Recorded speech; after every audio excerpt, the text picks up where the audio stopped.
have a question. Please. Okay, I really do understand on this thing, part of the FISMAS for. I'm sorry, can I ask again? You said you're a youth what? At the time, what role did I have? At your I was SRC president. Oh, okay, the youth, the one when it comes to the youth.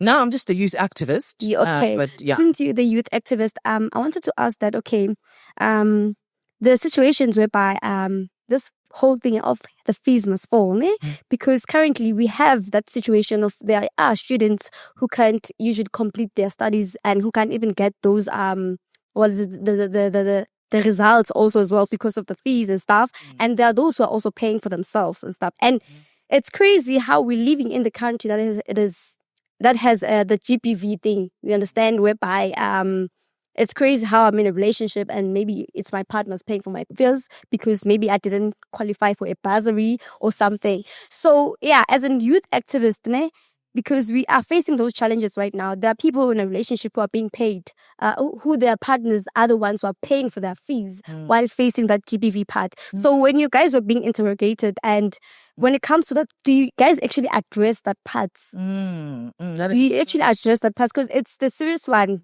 Not that I'm just I'm not talking from experience, but it's something that happened to Ebantun that I was surrounded by. You understand? So that is why I want to ask you. That is such a good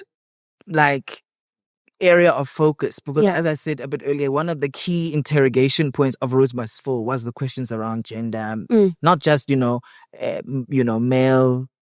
female. It was looking things like transgender, kind of looking at LGBT. A lot of those discussions were not as big before that. It's not just because of Rose Must Fall. It was just a moment in history, and my thinking at the time, we were thinking about.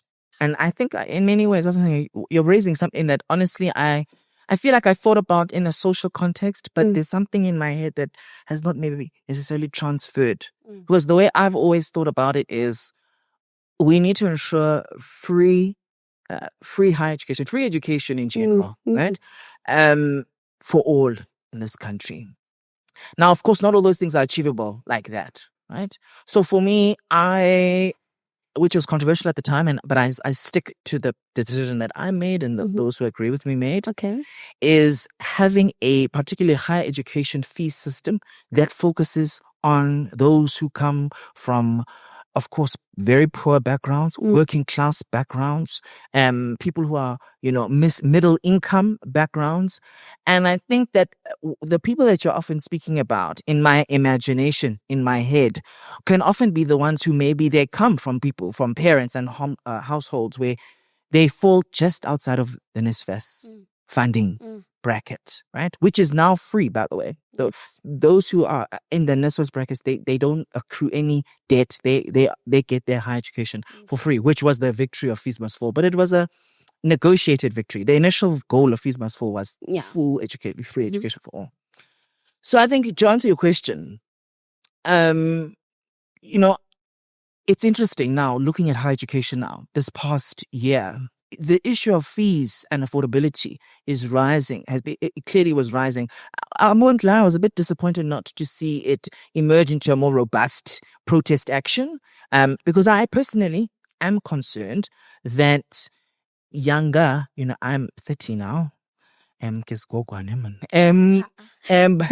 I'm 30 now, but I'm concerned that 19, 20, 21, 22-year-olds, it's not that they don't have views.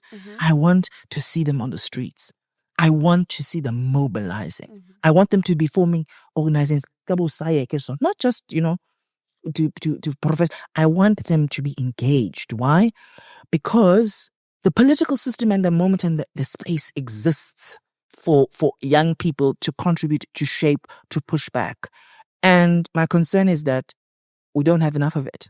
And with the perspective and the question that you're coming with is incredibly important because, in my view, those kinds of relationships, with young women, particularly young women, we're not saying other, but young women, older men who really, in many ways, either kind of you get trapped in some kind of economic abuse kind of relationship where some of them they pay their fees.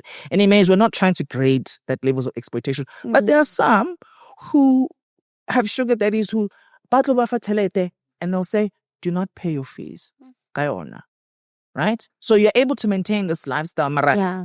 ko fee statement, ko vitse, ko stele masho eba, hype atalwe, defeats that day because it's economic entrapment. Mm-hmm. So now I think the conversation or the thinking, because the challenge with policy is that you've got to think about it with more people. Because you can look at it in a gender specific question, but you've got to think about one of the ways that young women are open to exploitation is because they need to pay fees and they come from homes that can't afford to pay. What kind of homes do those young women come from? Right? They come maybe from lower middle income homes. They have the marks to get into university. Okay. So we have a common problem of lower middle income students from very particular maybe geographic areas in the country, across the country, that require higher levels of assistance from government, from universities, in order to make them less vulnerable to economic exploitation, particularly in a gendered way. Because some of these relationships, some would say are consensual,